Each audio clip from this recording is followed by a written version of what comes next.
mon paradis perdu, c'est le lieu où je suis né, à Vicellus, à Castres. Et c'est là où j'ai grandi. Là où j'ai grandi, c'est à Viane aussi, dans les monts de la Cona, donc dans la campagne, auprès des vachons, auprès des ruisseaux, auprès de la verdure. Et ça c'est mon paradis. Voilà. Donc après mes parents, c'est de la nostalgie. Je ne connais pas, je ne le sais pas. Donc c'est comme si c'était quelque chose qui était effacé. Et là, moi, donc leur paradis, je ne le connais pas, parce qu'il ne m'a été jamais partagé. Et d'ailleurs, il aurait été difficile, parce que quand ils sont arrivés en France, ça a été assez dur pour eux, euh, pour, euh, pour reconstruire. Mais nous, étant nés ici, je parle de mes frères et de mes sœurs, eh bien, on n'a pas connu ce qui s'est passé en Algérie. Par contre, on a connu ici mais toutes les bêtises que nous avons pu faire lorsque nous étions petits, ce qui nous a forgés. Et puis en plus, nous avons grandi pendant. Moi, j'ai grandi en tout cas avec mon frère pendant 5 ans dans un milieu campagnard où on a appris, alors là, où on s'est régalé, où on a appris à faire des vigies, donc des cabanes sur les arbres, des cabanes sous terre, où on a appris à pêcher, à courir, à gambader, où on a appris à cueillir les champignons, où on a appris à vivre avec les animaux, où on a appris à cultiver la terre, où on a appris à lire, où on a appris à écrire, à compter, où on a appris euh, à faire divers sports, du tennis, du ski, de l'athlétisme, euh, où, euh, où c'était l'insouciance totale. Mais l'insouciance totale, hein, voilà, on ne savait même pas si à midi on allait manger ou pas. Alors, ça, c'était notre dernier souci. Le soir, on arrivait,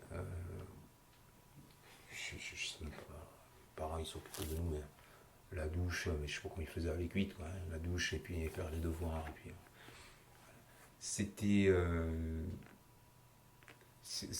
Moi, ça, c'est mon paradis perdu. Le moulin, alors, le moulin, qu'on a pu faire, les ruisseaux où on a fait du n'importe quoi, des barrages, on a essayé de faire, on fait toutes les conneries qu'on fait quand on est petit, quoi. Et puis, moi je me souviens de mes parents qui m'achetaient des chaussures et qui devaient changer pratiquement tous les 3 mois, tous les 4 mois. Voilà, c'était. Un jour, je me souviens, j'étais rentré, ils m'avaient acheté une paire de chaussures neuves, une paire de tennis neuves. Je suis arrivé, ils étaient déchirés. Les pantalons, n'en parlons pas. Il y avait des rustines partout. Donc, c'est un truc. Voilà, ça, moi, ça, c'est mon paradis perdu. Voilà. Cette insouciance, ça, c'est mon paradis perdu. Après, celui de mes parents, franchement, je ne le connais pas. Mais je suppose qu'ils ont dû vivre aussi des moments comme j'ai vécu, mais à leur façon, dans leur milieu, à leur époque. Et après, bon, je ne sais, après, ils sont nés dans un pays. Enfin, aujourd'hui, on peut dire qu'ils étaient nés dans ce qui était un pays ou une région qui était occupée par la France. Est-ce que ça a été difficile pour eux? Je ne le sais pas.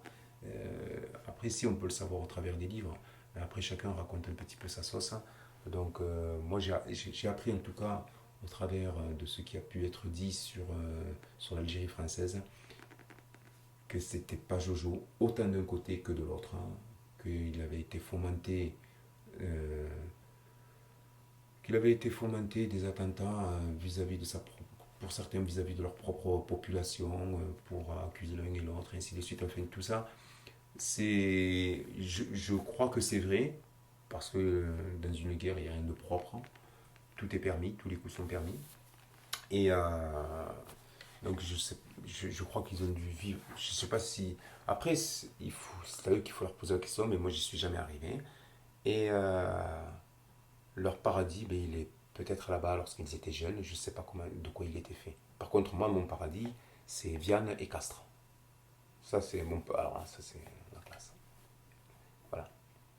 Finalement, qu'est-ce que tu as appris de tes parents? Alors, de mes parents, ce que j'ai appris, c'est jamais lâcher quelque chose. L'opiniâtreté. Et savoir, quand on prend une claque, hein, quand on prend un KO, il savoir se relever. Voilà ce que m'ont donné mes parents. Et ça, ce n'est pas rien dans la vie. Savoir toujours aller au-delà, de l'avant, et ne jamais lâcher prise. Et que tout arrivera. Être patient. Alors là, ce qu'il me disait, il me disait, et puis après, je l'ai compris que plus tard, au travers de la lecture, que pour aller loin, eh bien, il faut savoir ménager sa monture. Voilà ce que m'ont inculqué mes parents. Après, il y a plein d'autres choses qui en découlent, hein. L'éducation, essayer d'être sage, essayer de voilà, travailler. Alors là, par contre, travailler. Lis, va faire tes devoirs. Euh, je me rappelle, j'avais fini mes devoirs alors que mon père me disait, ou ma mère me disait, va faire tes devoirs. Et ça y est, je les ai finis. Ben, va lire. Et puis après, ben, petit à petit, ben, j'ai passé mes journées à la bibliothèque. Voilà. Petit à petit, j'ai passé mes journées à la bibliothèque lorsque j'étais adolescent, lorsque j'avais fini cette période d'insouciance. Mais après, c'était une autre période qui était rentrée, c'est euh, la découverte de la lecture. Et c'est pas le même mot, la découverte de la lecture. Voilà. Et quel enfant tu étais? J'aimais bien. Alors, quel enfant j'étais? Alors, quand je disais des bêtises, c'est des bêtises de mon âge, hein. Mais après, j'étais quelqu'un qui aimait bien la. Alors, l'aventure s'est développée très rapidement quand j'ai grandi dans la campagne. Et quel enfant j'étais assez solitaire. Euh, J'aimais bien, déjà tout petit, alors je me posais plein de questions. Pourquoi ceci? Pourquoi cela? Si je prends ce chemin-là, est-ce que j'irai plus vite en prenant ce chemin-là? Si je prends plutôt par là, est-ce que je croiserai quelqu'un que je rencontrerai? Ou plutôt, si je prends ce chemin-là, est-ce que je ferai une mauvaise connaissance? Euh, Plein de questions comme ça. Donc je me posais beaucoup de questions. J'aimais bien dessiner, j'aimais bien lire les BD, euh, notamment Tintin. J'aimais bien le- euh, faire des activités, des ateliers par exemple,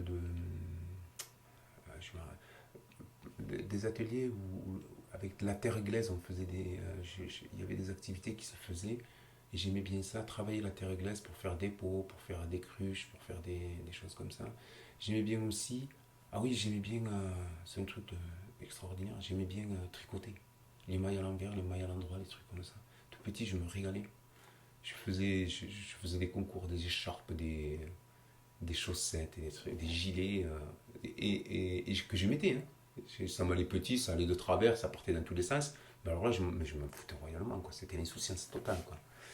Et j'aimais bien aussi, après, plus tard, toujours alors si on reste dans l'enfance, voilà ce que j'aimais bien, c'était ça. C'était la nature. Voilà, j'aimais bien me balader dans la nature. Euh, je m'y croyais quand il y avait des inondations. Je me rappelle, à Bicius, quand il y avait des inondations, je prenais un carton, hop, chaussettes, hein, ah non, claquettes et shorts, et je me mettais sur le carton et puis j'essayais de pagayer, quoi. Et quand je rentrais à la maison, je me faisais avoiner. Mais des trucs, j'aimais bien cet esprit-là. Voilà. Et quels étaient les rapports avec ta fratrie? Vous étiez nombreux, hein? Oui, nous étions Et nombreux. ton positionnement dans la fratrie? Ma position, alors franchement, j'arrive jamais à savoir en quelle position je suis, j'étais. Donc physiquement, c'est-à-dire réellement, position réelle, je suis le cinquième, après mes trois petits frères et ma petite sœur. Voilà ma position. Ensuite, euh, quels ont été les rapports? Eh bien, comme dans une famille, eh bien, c'était difficile. Mais après, on on comprend la difficulté que plus tard.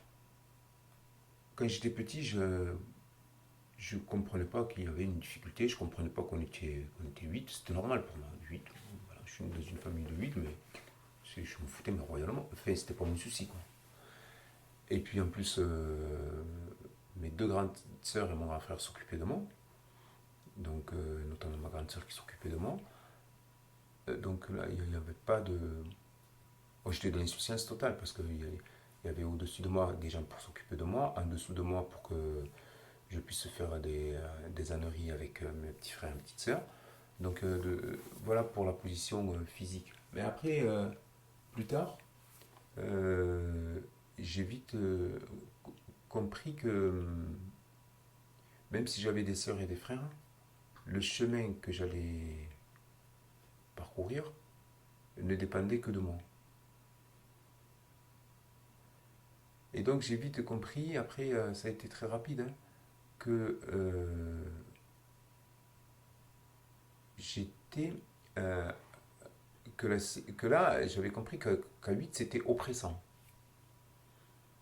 Et oppressant, ça veut dire que bien il fallait faire avec les 8 quoi.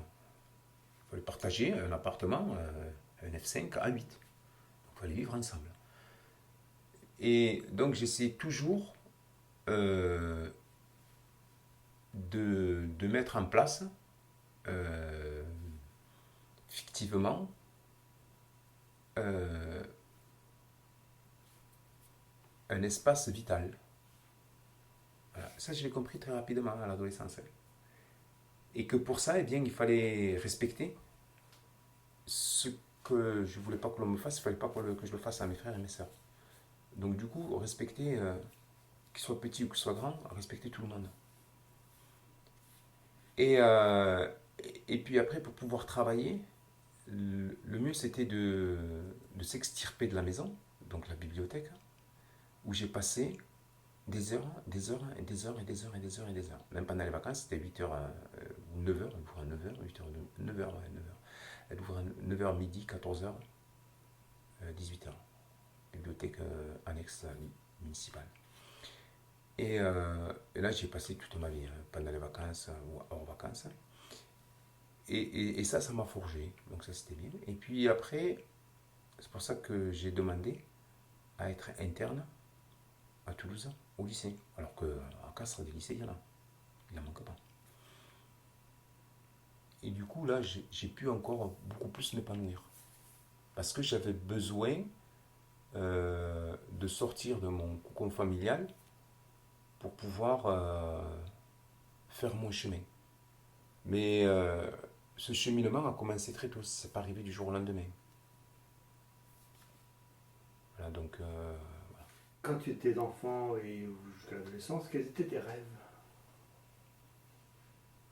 mes rêves, être scientifique. J'étais curieux de. Je me rappelle une fois, j'avais démonté une pile cylindrique, hein, classique, hein, le plancher. Et puis, ben, j'ai regardé dedans ce qu'il y avait. Et, et donc, je me suis dit, mais comment ça fonctionne? Après, j'avais regardé dans des livres. Je savais qu'il se formait des réactions chimiques, mais je ne comprenais pas très bien comment ça fonctionnait, tout ça. Bon, aujourd'hui, je suis capable de l'expliquer. C'est parfait. Et c'est le départ de la science. Et après, j'ai j'étais passionné par tout ce qui était science pure, hein, science, c'est-à-dire physique et chimie. D'abord la chimie, après la physique. Après, j'ai vite compris que la physique et la chimie, ça pouvait pas aller, ça pouvait pas rester. Enfin, ça devait s'expliquer. Si on devait l'expliquer, ça ne pouvait s'expliquer qu'avec des mathématiques. Donc j'ai amplifié les maths. Et après, j'ai vite compris que si je voulais amplifier mes connaissances, il fallait que je sois bon en anglais. Donc j'ai fait de l'anglais.